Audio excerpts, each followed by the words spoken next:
Hello दर्शक बंधु आपण मानक आउ एक नुआ वीडियो रे स्वागत। आज आप मानक देखी आम घर तो देखी पारे एटा आम घर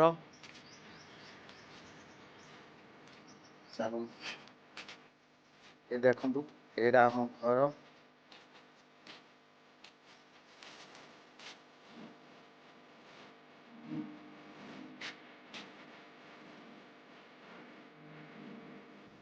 ये मो पुओ फुटबॉल खेलुची। तो दर्शक बंधु देखी पारे एटा आम घर आपण मानक आज देखी आम गाँ नई। तो चलतु आम गाँ नई दृश्य आपण मानक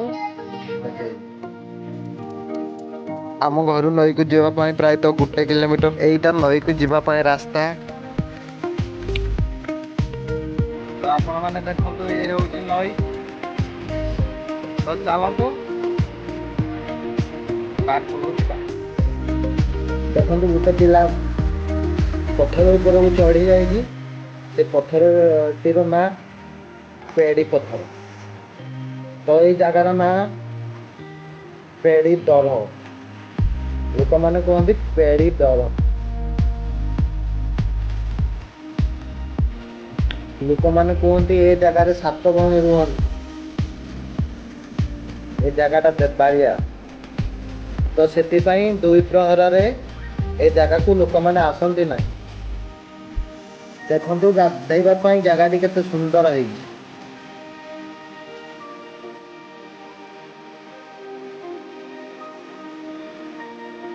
देखो पिलाटी ए बुड़ से पत्थर पाखे बाहर से पत्थर उपर चढ़ी पानी को किया देखो जमती से जंप कर देखो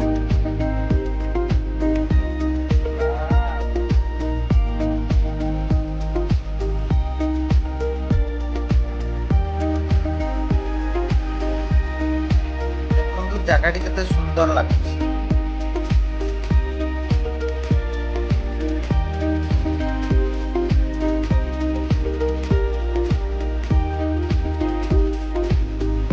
देखो बहुत सुंदर जगह बहुत सुंदर है। आशा करुच्ची आपण मानक भी जगहटी सुंदर लगे।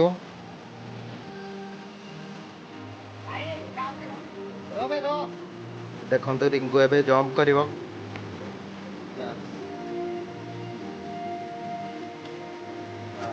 पूरा उल्टी पानी पड़ा जो जो वर्षा हुए जो नदी बड़ी हुए एक बड़ पत्थर देखा जाए। ये खरा दिन भी लोके गाधेवाई आसती। ये खरा दिन भी मनीष पानी एठाको छोट छुआ माने खरा दिन में बहुत आसती पूरा पानी मातती आ निज निज बापा मान छात काम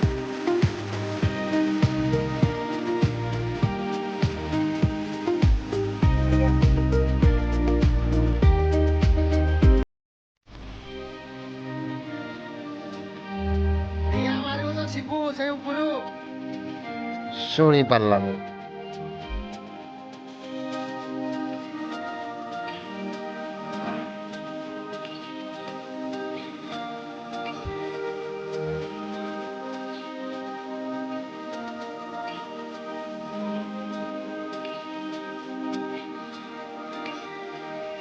जंप कर देखो पिलाटी केते ऊपर पानी को डेउछ।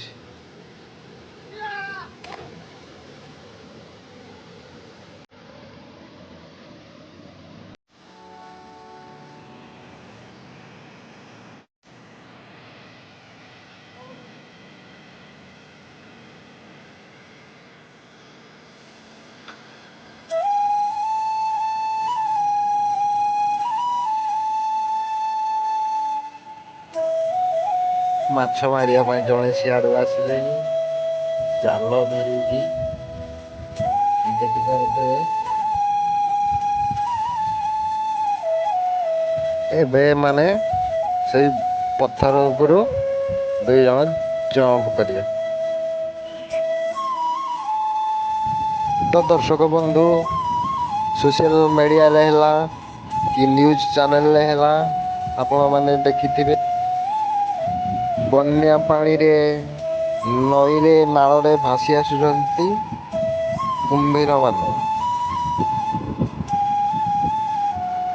ମୁଁ ଆପଣମାନଙ୍କୁ ଅନୁରୋଧ କରୁଛି, ଯେଉଁ ଅଞ୍ଚଳମାନଙ୍କରେ କୁମ୍ଭୀର ଦେଖାଯାଉଛନ୍ତି ନଈ ନାଳକୁ ଯାଆନ୍ତୁ ନାହିଁ।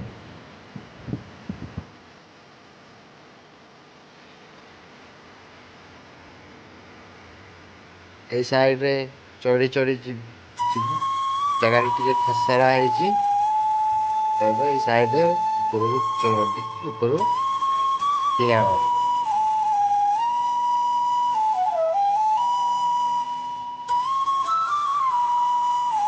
ଦେଖନ୍ତୁ ଉପରକୁ ଚଢ଼ିଗଲା, ତେବେ ସିଏ ଡିଆଁ ମାରିବ। ଏଇ ଦେଖନ୍ତୁ କେତେ ଲମ୍ବା ଡିଆଁ ମାରିବ। ତ ଏ ଥିଲା ଆମ ଗାଁ ପାଖ ପେଡ଼ିଦର ଭାଗୀରଥ ଦୃଶ୍ୟ।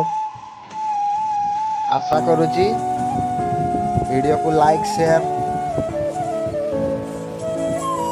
ଏବଂ ସବସ୍କ୍ରାଇବ୍ ନିଶ୍ଚୟ କରିବେ।